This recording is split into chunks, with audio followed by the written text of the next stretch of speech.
আমার পাশে একজন উকিল দাঁড়ান, আমাকে একটু মায়া করেন, আমার ফ্যামিলিটার দিকে একটু তাকান। আমি নানান রোগে আক্রান্ত। আমার এই বডিটা চেক করলে 100 কোটি টাকার রোগী বানাবো। আমি আমার বাচ্চাদেরকে কি শাস্তি দিতে পারি? আপনারা কি বোঝেন না? এমন ভাবে কাজ করতেছি, বাচ্চার কথা এখন পাল্লার, আমি পাল্লার নষ্ট করে দিয়েছি, পাল্লার সব ভেঙে চুরে সব শেষ করে দিয়েছি আমার পাল্লার। আমি এক রাতের ভিতরে আবার কিডনির কথা আমি সব তথ্যগুলো সব সঠিক দিচ্ছি। আমার এইখানে যে আমি লাইসেন্স নিয়ে আমি ছোট্ট একটা পার্লার চালাইতাম। আমার ছেলে মেয়ে খাই আমার জীবন যাপন করতাম, তো আমার পেটে যারা লাত্তি দিয়েছে।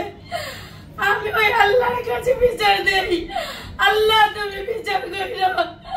আর এই দেশবাসী শুধু বাংলাদেশের মানুষ না, পুরো বিশ্বের মানুষকে আমি বলবো যে দেখেন আমার সাথে কি হচ্ছে এগুলো। আমার পাশে একজন উকিল দাঁড়ান, আমাকে একটু মায়া করেন, আমার ফ্যামিলিটার দিকে একটু তাকান। আপনাকে মাথায় কি বেরেন নাই? কেন আপনারা বুঝেন না? কি কারণে বুঝেন না? আমার বাচ্চাদের জন্য কত কষ্ট আমি করি, রাতের পর রাত কাজ করি, রাতের পর রাত নানান রোগে আক্রান্ত, তাও বড় বড় রোগে আমি আক্রান্ত। শুধু আমার শরীরে ক্যান্সারটা ঢুকে নাই, তাছাড়া সব রোগ আমার শরীরে আছে। আমি নানান রোগে আক্রান্ত, তো আমার এইভাবে কেন অত্যাচার করা হচ্ছে? আপনি কান্না করবেন না। আসলে যে তারা যে অভিযোগটা তুলেছে আপনার পার্লারের লাইসেন্স আছে কিনা, আশ্বাস দেয় না যে আপনি যান ভালো মতো থাকেন, আপনার ছেলে মেয়েকে নিয়ে ভালো থাকেন, তারা আমার এই ধরনের আশ্বাস দেয় নাই। আমার একবার বলেছে যে আমাকে একবার এটা বলছে যে আপনার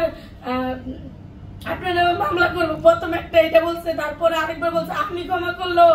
আমি বলছি যে ম্যাডাম আমাকে ক্ষমা করে দেন, এইভাবে বলছি। কিন্তু তারা মনে করেন ইয়া করেন নাই, যে তাদের সঙ্গে কোনো সমঝোতায় আসছেন কিনা আপনি, বা কথা বলার চেষ্টা করেছেন কিনা? কথা কইছি আজকে, কিন্তু এরা সামনাসামনি বলছে যে মামলা করে দিবে, কিন্তু মামলা তারপর লিখিত একটা নিছে, আমি সই দিয়ে দিছি, আমার দিয়ে আবার পড়াইছেও, আমি পড়ছিও, কিন্তু তারপর বলছে আমি ক্ষমা করলে কি জনগণ ক্ষমা করবে না?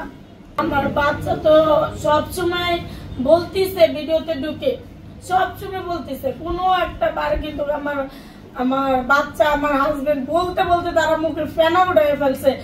আমরা কার কাছে যাব? আমরা কোন উকিল ব্যারিস্টার কি কয় এটাই বুঝি না। এখন আমার এত মানুষের সামনে কিভাবে আমার বারবার প্রেজেন্ট করাইতেছে, কেন এগুলো?